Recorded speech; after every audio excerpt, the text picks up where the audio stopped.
even that was just like hilarious, because when he plopped up on that bed and them strawberries and you could just see what was behind the strawberries, I was just like, I don't want no strawberries. After seeing that next to the strawberries, girl. Hey everyone, thank you so much for tuning in. Okay, so today you are watching Watch This, where I discuss TV reviews, film reviews, and also screenwriting tips for beginning writers.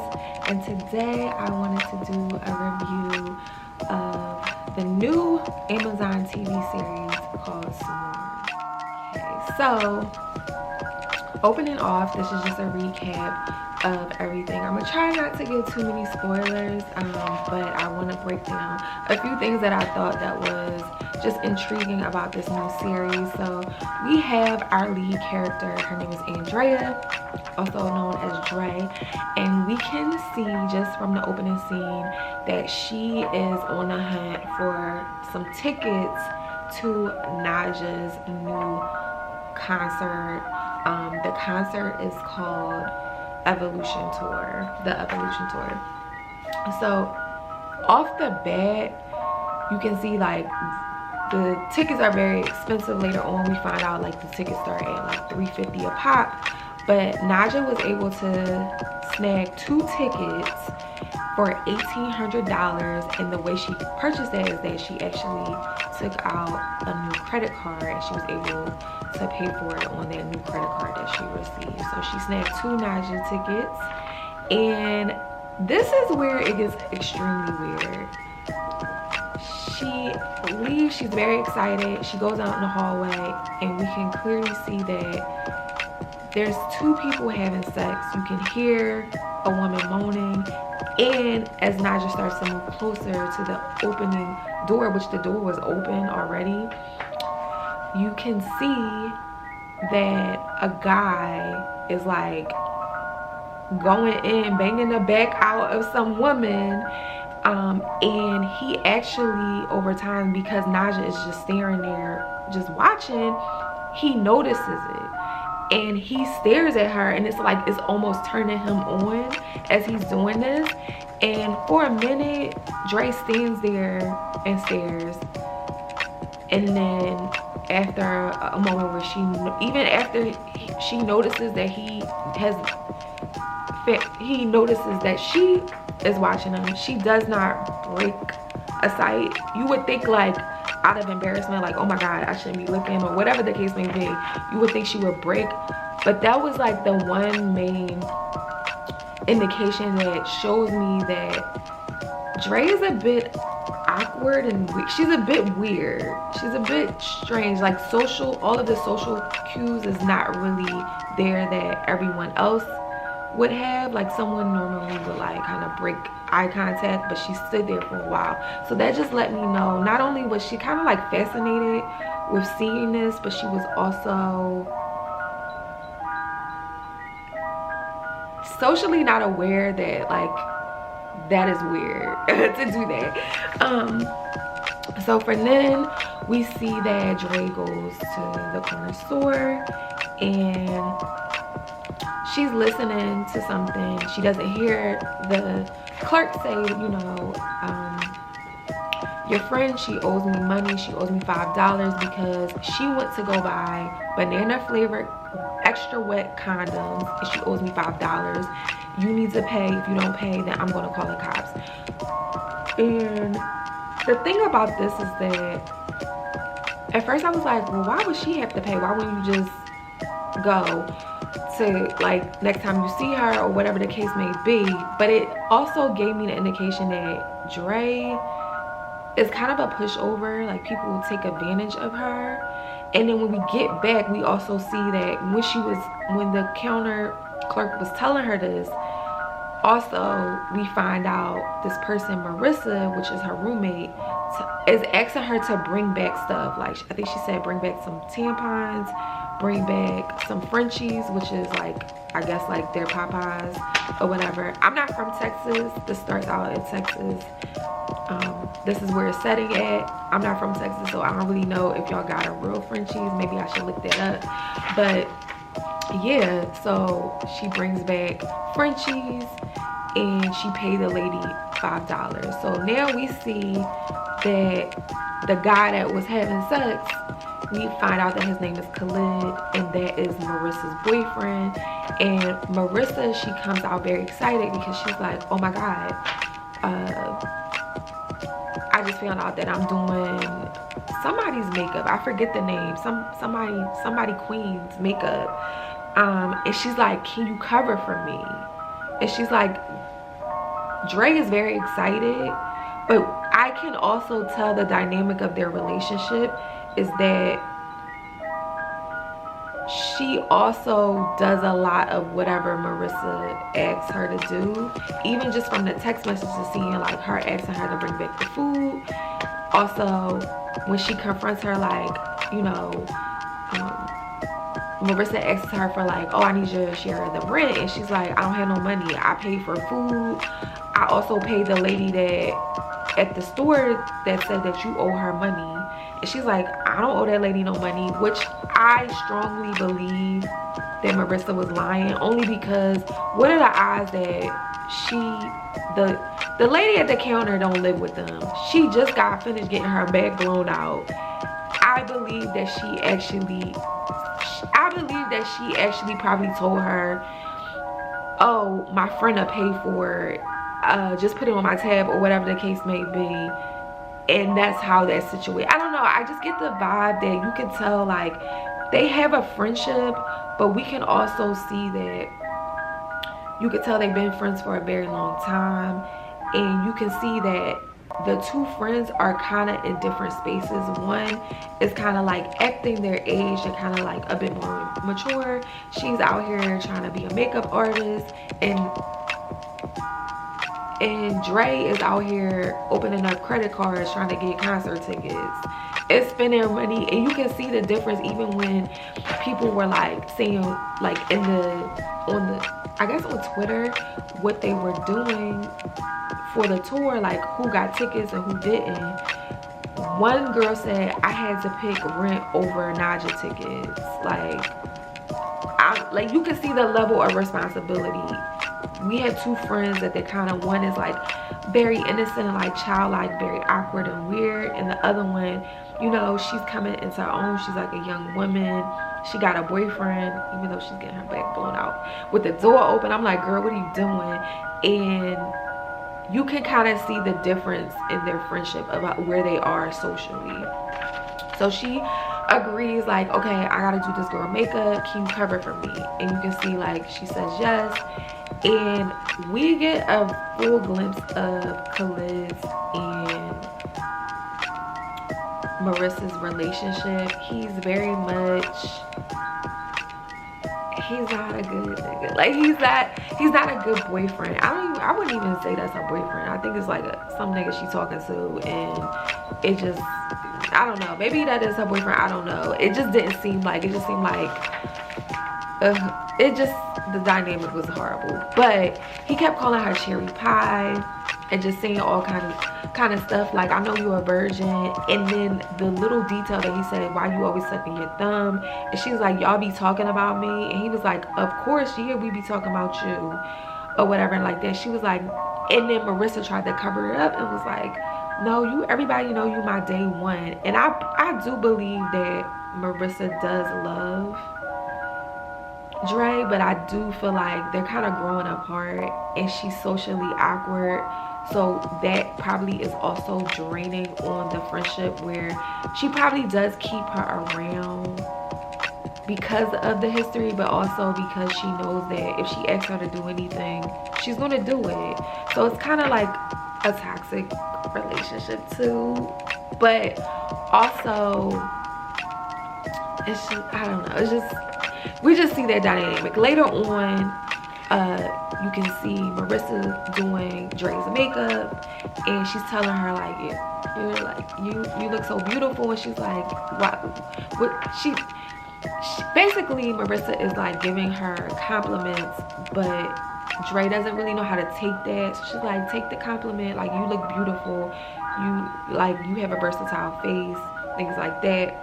And then we notice that as she's like really, you know, pouring into Dre, we see a scar on Marissa's wrist, and you can see like clearly that's a healed wound from a suicide attempt. And Dre, being the innocent person, you can tell, like childlike innocent friend, she kisses the sores and she says you don't have to do that anymore. So I could take that as maybe when they were teenagers, she probably tried to commit suicide, and it seems like she's trying to say like she's kind of over that phase, but she doesn't have to do that anymore because she's in a healthy place. And then this is where it got really genuine, where you can see a bit of the history of their relationship, where they start to bond in the bed of like, I don't know what I would do if I met her. And you can see like both of them are vibing out, and we can see a little bit of innocence in Marissa. You can see clearly the difference between her when she was in the room with Khalid and Dre when they were all talking, but then also this moment you can see like they really do have a genuine friendship. It just looks like they're growing apart. So they get high. The next morning comes when she agreed to, you know, cover for Marissa's shift. She comes, and this is where we can really see how socially awkward Dre is. Like, it's just like almost cringeworthy. And I know it could be a possibility that Dre is autistic, but I don't believe that, only because there are certain things that she really picks up on that the person that isn't socially awkward does not pick up on. So in the mall, she comes in, it's like she didn't even wash up. She was still high. She's like, the weed made me do this. She was like, girl, I didn't give you meth. Like, why are you acting like this? So you could instantly see like secondhand embarrassment. It's like almost when Marissa is around other people, she kind of feels embarrassed, and you can see it all on her face, but this is her friend. It's just crazy. So she tries to clean her up. She's like, listen, don't tell, I believe Vanessa, which is the manager, like, don't tell her that you're covering for me, because she's not gonna let you do it or whatever. So she's like, just play it cool.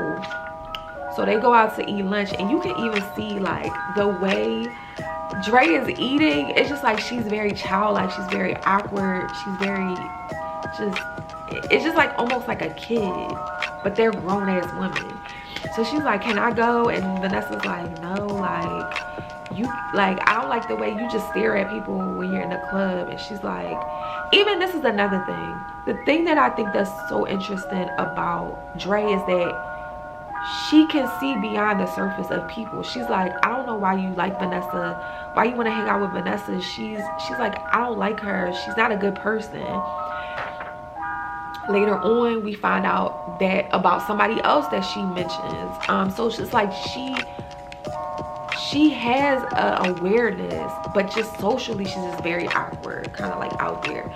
And I skipped a part, but there was a scene where Khalid actually went into Khalid went into Dre's room, and she's like, he's like, hey, I want to take Marissa to Atlanta for her birthday. You should come. So she's like, I don't have no money. She's like, oh, we got plans. I got Naja tickets. And he's like, how you get Naja tickets? Like, you broke. He's like, I heard they going for $350 a pop. And she's like, well, I got it. Which she wanted to surprise Marissa for her birthday. So he says something crazy about Marissa. Like, she just like everybody else. When I tell you, she flipped out a little bit, like, no, Naja is special. Like, Naja is special. She says something through her music and she gives it a name. Like, it was just like on some cult stuff. He was like, yo, y'all really treat this like you're in a cult. And she was like, really? It's just like she's stuck in her 13-year-old self. It's just like very intriguing, but also just weird. It's so weird. It's so weird. Anyway, So fast forward back, she's covering for Marissa, and Khalid comes and he's like, walk with me. So she leaves her post, which there's like some social cues like she just does not get. I don't know. So she went off and he's like, I'm trying to buy something for Marissa for her birthday. Da da da da da, like help me find something. And then he says, let's talk about it. I saw you when you saw me and Marissa, like, what's up? Basically he was trying to hit. He basically was trying to like insinuate that he wanted to sleep with her. And she did it in a very socially awkward way, but she just like walks off randomly. She doesn't say like, no, like that's my friend. She doesn't give it any type of response other than to walk away, which it just shows the weirdness, but also like it's like she knows what's going on. She's just very awkward and weird, and it also made me feel uncomfortable, like the way she was, the things that she would do. I would just be like, oh my god, this is so weird. Then, oh no, I forgot to say this. She said something on the lines of she didn't want to go to Atlanta because he said something. He said that Naja wasn't special. And he was like, what the fuck, are you 12? And I literally screamed. I actually screamed because I was like,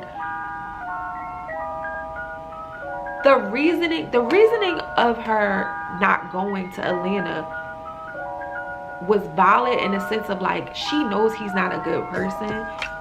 But the logic behind it was because he said something bad about Naja. And I was just like, what? So it's like she's here, but she's not all the way there. I was just like, also, I don't know if she's supposed to be autistic. So I don't want to say, but it's just like, there's things about her just lets me know like she is aware. She's just very awkward.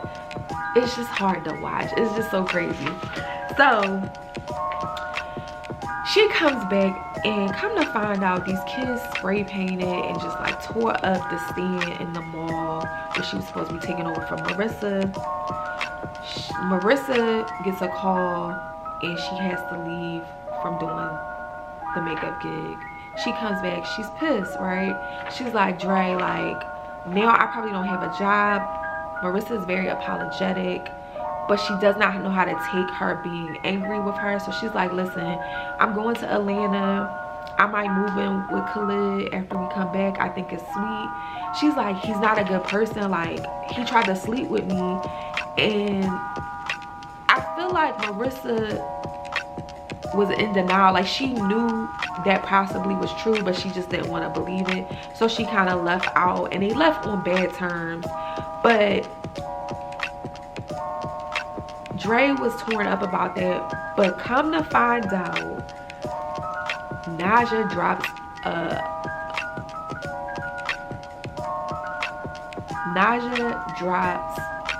a surprise album. Does that sound familiar to anybody?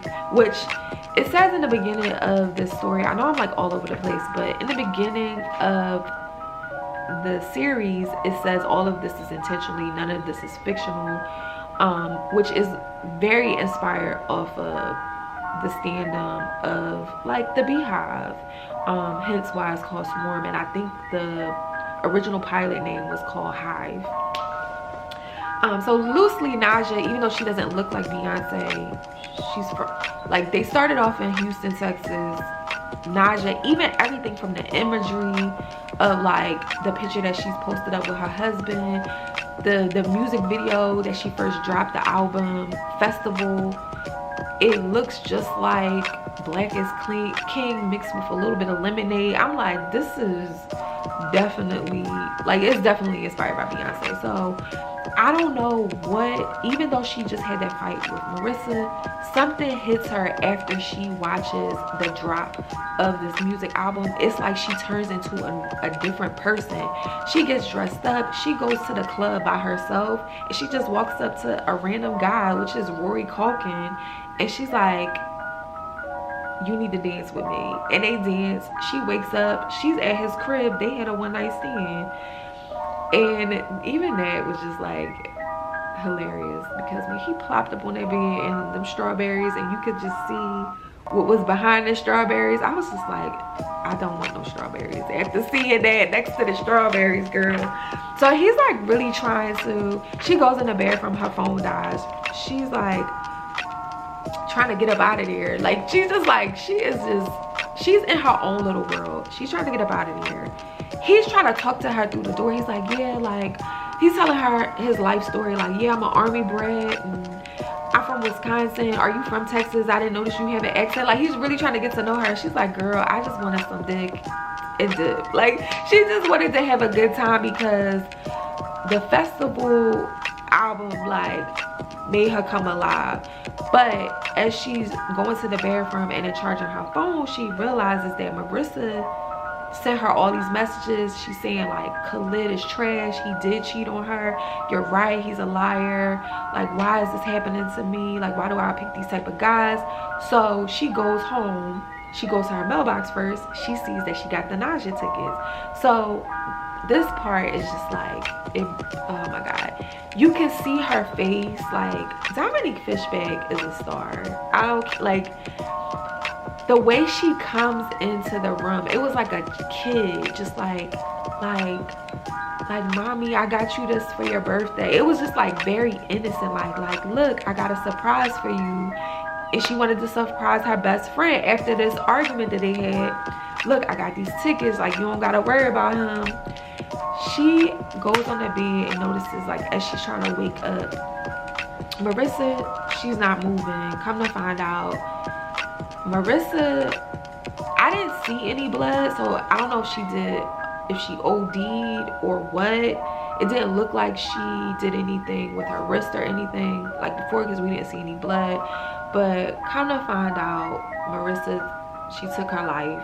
So now it's just Dre. Like Dre, you can see her going through that transition of just grieving. She's kind of going through a depression where she's like in the bed, it's snacks and food all around her, it's like clutter, and she's screaming, she's crying. She doesn't like it. It's just like her reaction is to lay around. You can see the movers as they're coming in and taking out a lot of the furniture. She's just laying on the couch and they're just like going throughout the apartment as if she's not there until they tap her and say like, girl, we need to get the couch.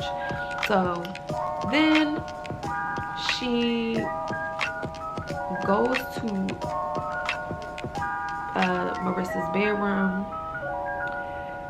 She goes there, she's reading all these comments.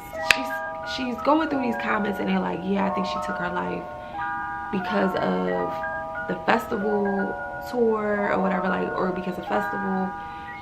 It is just like mean comments of what we would notice, like, you know, social media is very mean.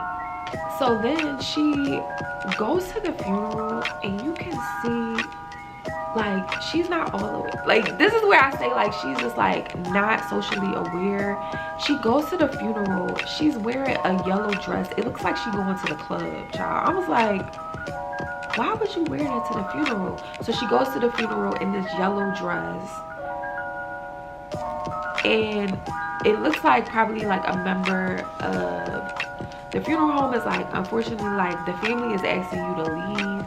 Mind you, I don't think I said this, but throughout the series they reference each other as sisters, but clearly they were not sisters. They kind of like were best friends because when she's at the funeral, the family gets one of the representatives at the funeral home to tell her like, we need you to leave, the family just want to bury their daughter. She's like, well, this is my sister. And they like, the family just want to bury their daughter, girl, you gotta go. So she leaves, and as she leaves you can see her watching a swarm of bees in a tree, and it's like she see glimpses of nausea. Like, it's just very weird, and it's like this is the transition fully. I think it was like once festival dropped, the album dropped, we saw a switch in her when she went to the club, and then losing her best friend, and then also just understanding like she has nothing to lose now. So all the cars, like, listen, she has nothing to lose, and anybody that gets in her way, it just feels like she's ready to swarm. So she sees that, and she decides that she wanted to go to Khalid's house. So she shows up at his house. He's like, Dre, what you doing here or whatever? She's like, can I come in? So she comes in, and then I think he asks her, do you want a beer? She's like, I don't drink. And she was like, you didn't come to the funeral, which Khalid is crazy. Khalid needs to get a little Oscar, because this little play that he put on, he went from talking about he never saw a dead body, he talking about they started arguing and that's what they do, so he started crying. Nigga, you from the hood, he from the hood, he's in his 20s, and not to say it like that, but you ain't never seen a dead body. Like, I was just like, and this is the thing where I think like a lot of people would take advantage of Dre, because she kind of seems like she's not all the way there, and she's kind of socially awkward. And I feel like he did that because he wanted to smash, and he thought like if he started crying and become emotional that she would fall for it. So he becomes emotional, and she like pats him on the back, she pats him on his knee, and then he like stops, he looks at her, and you can tell she's looking at his lips because she wanted to see like if he was going to try to go in for the kill, and he didn't do it because it's like he's also playing it smart too. He's like, you want some tea? And he just switches from crying to asking her, do she want some tea, talking about Frenchies is better than Jamaican food. So he goes in the kitchen to go get the tea, and when I tell you, Dre takes, it looks like a citrine crystal light, like one of those fake crystal lights. She takes the crystal light, runs up in the kitchen, and when I tell you, she bashed, we can't see it because the way the angle of the camera, which was very smart, but she goes to town on Khalid's face. When I tell you, you can see the blood splattering everywhere. And this performance, by far, like, I don't know what the Emmy season gonna be like for next year, or this year, sorry, but if this goes the way that I think it goes, like, Dominique Fishback is doing a great job of really having us snap into this like weird, awkward, I just feel awkward watching her, like secondhand embarrassment in a sense, or just very, I just feel uneasy watching her as she just go throughout the world, and just like the little things that she's going through, and she plays it very well. This scene where she's like, it's like the adrenaline from killing him, she goes from crying to screaming to hyperventilating to laughing to eating a pie. I was like, it's like the adrenaline just kicked up in her where she's doing all these different things, and she kind of realizes what she did after she sees the dog, and he stops barking like, oh shit, like I just killed this guy.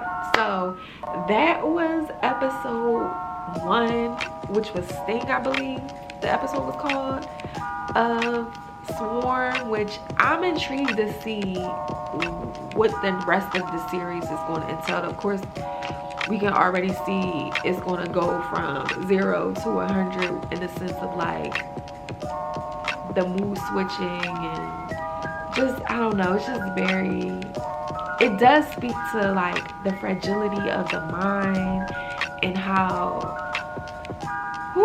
like, stand culture, but also I think this episode, yes, this episode is about Naja, about a girl that really loves this artist, but I think it really speaks to the fragility of our mind, and how it can go left real quick. It can go 0 to 100 really quick, and it can go 0 to 100 really quick, and yeah, I want to see how she starts to act with other people and how what happens and if she will meet Naja. Like, I'm just interested to see like where this is going. And I also encourage us to like, let's like not look at this as like, oh, it's this crazy black girl. No, like let's really look at this as a character, a very socially awkward character that gets, she's very passionate about this artist, and this artist does something to her, and it says it gives her a form of confidence. But when that confidence is channeled in a very weird way, it takes her out of her comfort zone to do some like very crazy things, I think. So I would urge us to like look at it from that point of view and not look at it as like this crazy black fan that's, yeah, just please, let's just like give this a chance and like look at it, because that's what I'm really trying to look at it from a standpoint of like seeing more different type of stories. But yeah, that was my kind of recap slash review. I think Dominique Fishback did a great job of playing this character, Andrea, and I'm looking forward to like reviewing the rest of the series. So let me know, comment down below if you are going to tune into Swarm, or if you already saw the episode, and what did you think of the first episode, or if you're going to keep watching. Yeah, I would love to know, how do you feel about this new Amazon series, Swarm? So thank you so much for tuning in. Please like, comment, and subscribe, and I will catch you on the next one.